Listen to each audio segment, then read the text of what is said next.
Най-често пациентите търсят лекарска помощ тогава, когато имат някакви болки. Независимо от къде е свързана, с коя система. Дали е на опорно-двигателния апарат, дали е на шията, дали е в торакса.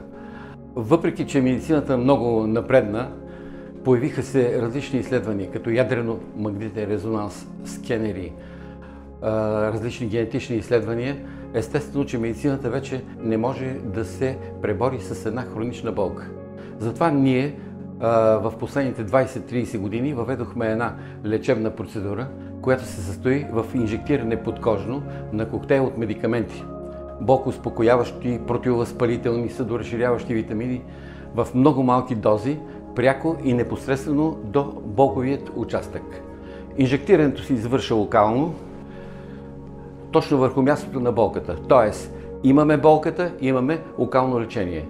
Всъщност това се осъществява с инжектиране върху болковата зона на едно количество от комбинация от медикаменти, които поставени в една стерилна игла от 4 до 13 мм, действително че вършат чудеса. Цялата тая процедура се казва мезотерапия. Принципът на мезотерапия е следният. Малка доза инжектиране в точния участък, по-рядко, когато изисква повече от един или два сеанса.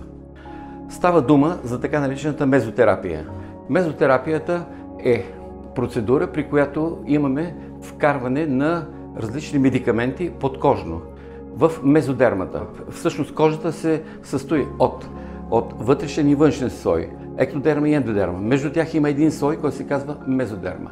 Тоест, ние влизаме в тая мезодерма, инжектираме и болката изчезва. Основната цел на мезотерапията е именно да върнем пациента към нормалното му ежедневие, душевен комфорт, лечение на болестта и то сега и веднага. Това всичко се осъществява с един мезопистолет, един път и с една игла, която ще видите сега. Иглата е 4 мм, която влиза точно в мезодермата. Тази игла ние поставяме на този мезопистолет и инжектираме подкожно там, където е болката. Първо в участъка, точния участък, и след това хващаме и по-голямо пространството, където може евентуално да бъде локализирана болката.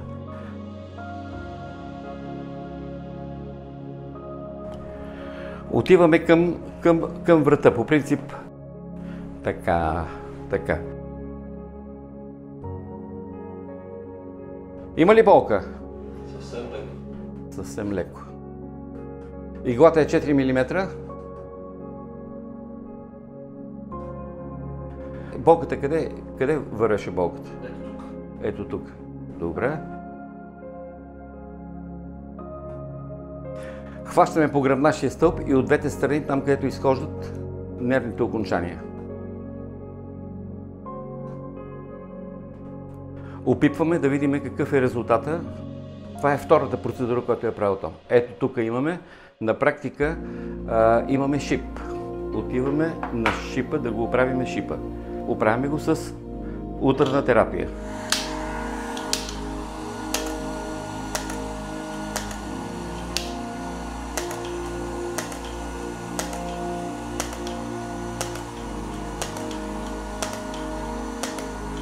Да видим.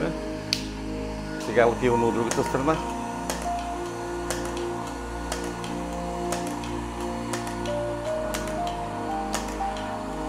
Отиваме по протежение на целия гръбначен стълб.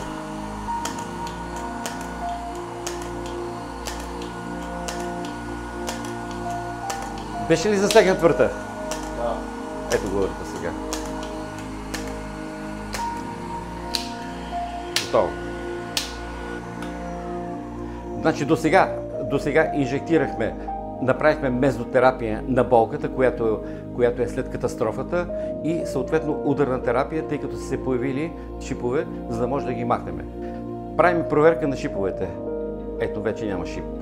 Няма шип, няма шип, няма шип. А да видим тук сега.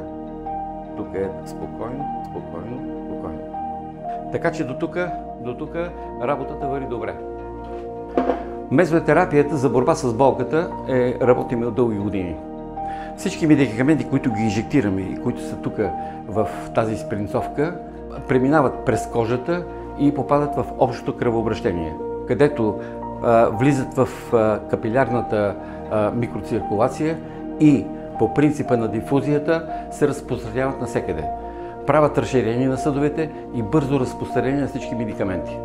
На тая дълбочина 4 мм, т.е. там се намира така наречената мезодерма, и иглата попада в капилярното ниво. И от тук инжектирането на медикаменти достигат до вътрешните органи и в зависимост от собствения си афинитет, избягвайки преминаването през черния дроб.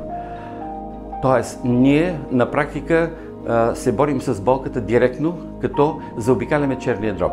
Действието на иглата, което е много важна, което е на дълбочина 4 мм под кожата, тя попада в капилярната мрежа на тази микроциркулация, която е най-богата на анастомози между артериални и венозни съдове. Иглата специално, тя благоприятства локалната дилатация и от тук блокира болката. Болката се блокира сега и веднага. Налице е освобождаването на невромедиатори, които също блокират болката и по такъв начин болката се маха.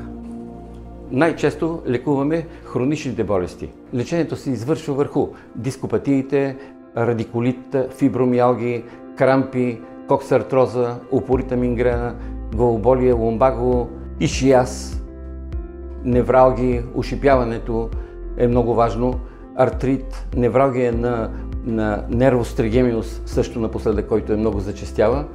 Също коригират се болки след оперативни интервенции. Тоест, ние на практика правим лечение на всякакви възпаления. Често имаме болки в лявото коляно.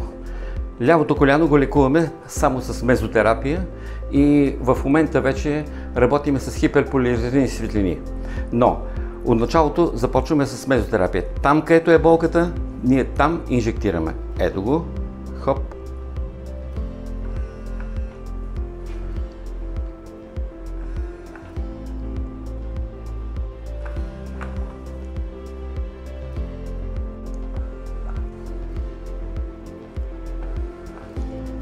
Взимаме капачката от всички страни. Ето. След което вече може да пуснем хиперполяризирани светлини и това са на квантово ниво. Тези светлини действат много добре и болката изчезва за максимум един път или два пъти.